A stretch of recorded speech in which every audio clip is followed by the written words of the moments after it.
Welcome! Today, we'll be taking an in-depth look at one of the oldest known civilizations in the world.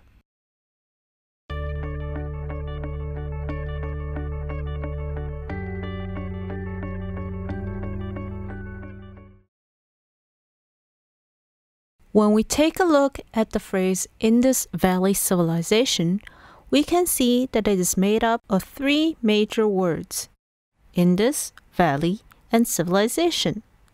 Let's take the middle word valley, for example. What exactly is a valley? A valley is a long, narrow region of lowland located between two higher parts of land.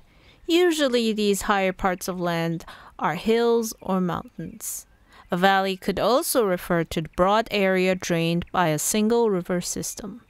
Now let's go back to the first word, Indus. Indus is a river, one of the longest rivers in Asia, in fact. Now we have a very basic idea of where the Indus Valley is. Reading the phrase Indus Valley Civilization, however, you can easily tell that the emphasis is not so much on the first two words, Indus and Valley, but rather on the last word, Civilization. The Indus Valley Civilization. Now something happened in the Indus Valley.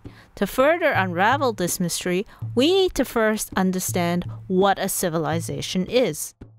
The word civilization has its origin from the Latin word civitas, which means city. A city is a place where people from various families, backgrounds, cultures, and languages live together in harmony. So the word civilization thus refers to an advanced state of human society. The Indus Valley Civilization refers to an ancient advanced group of people, an advanced society. But how advanced were they, you may ask? Did they have computers and smartphones? Did they make rockets to explore the moon and Mars? If the answer is no, how could we tell that they were an advanced society? The time period in which the civilization existed in then becomes an important factor in judging whether or not they were an advanced society. When did they exist then exactly? It is believed that the Indus Valley Civilization dates back to between 3250 BCE and 2750 BCE. Even dating back more than 5,000 years from the present, during a time when most people on Earth lived simple village lives or as hunter-gatherers, the people of the Indus Valley Civilization already had houses with bathrooms and flushable toilets. The cities they lived in even had elaborate drainage systems. Hard to believe, but yes, drainage systems. The Indus Valley people were renowned for their modern sewage solutions. Dirty water from the bathroom and waste from the toilet moved through clay pipes into drains that ran along the edge of the streets. These pipes then carried the waste outside the city's walls and into a cesspit. Pedestrians then didn't have to deal with the unpleasant sights or smells of sewage because the drains were covered. The Indus Valley people valued cleanliness very much. This is further illustrated by their garbage disposal systems. People put garbage in bins at the side of their houses and garbage collectors removed the trash, much like Western suburbia today. Cleanliness isn't the only thing they valued. The Indus Valley people also placed much importance on structure and planning. We can deduce this through taking a look at how their cities were built. Houses in the city were built in a grid-like pattern. The roads were straight and intersected one another at right angles. The main roads were almost 10 meters wide, enough for 3 buses to pass through side by side. Streetlights were present at the sides of the roads. People didn't encroach on the roads with their buildings. Another distinctive feature of these Indus Valley towns is that each city was divided into 2 parts by a wall.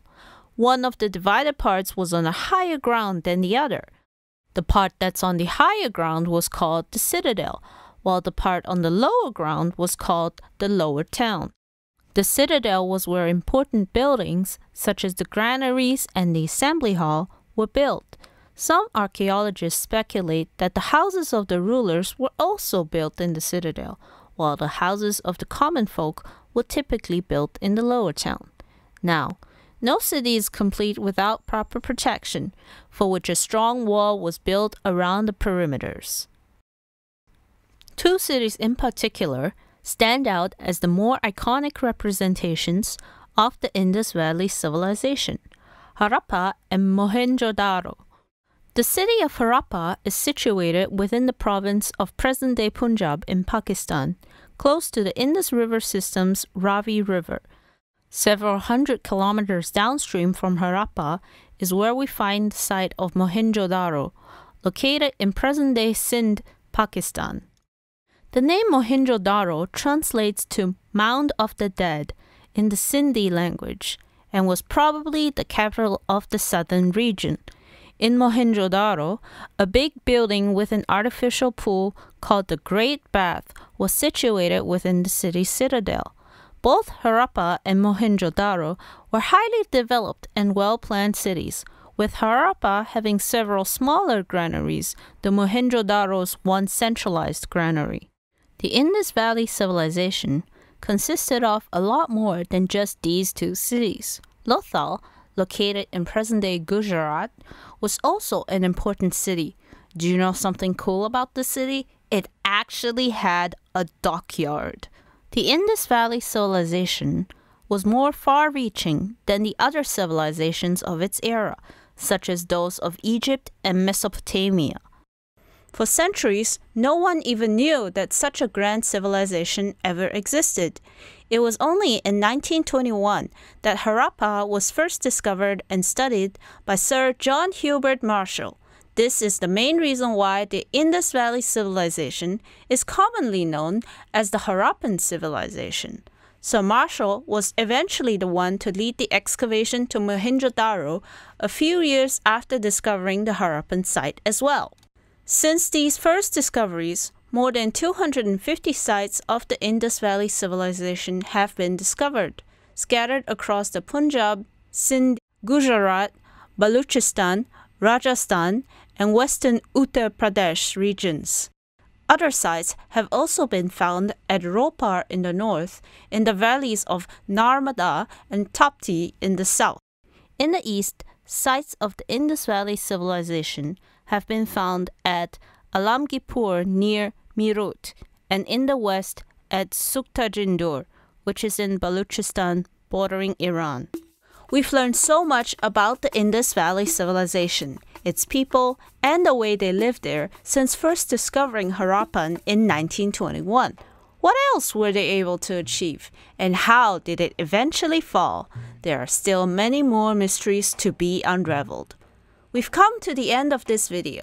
Now we have a question for you. What did you learn about the Indus Valley Civilization through this video? Leave us a comment down below and thumbs up if you found it helpful or informative. To learn more about many other topics, feel free to browse through our channel where you can find many more videos to help guide you on your quest for knowledge. See you next time!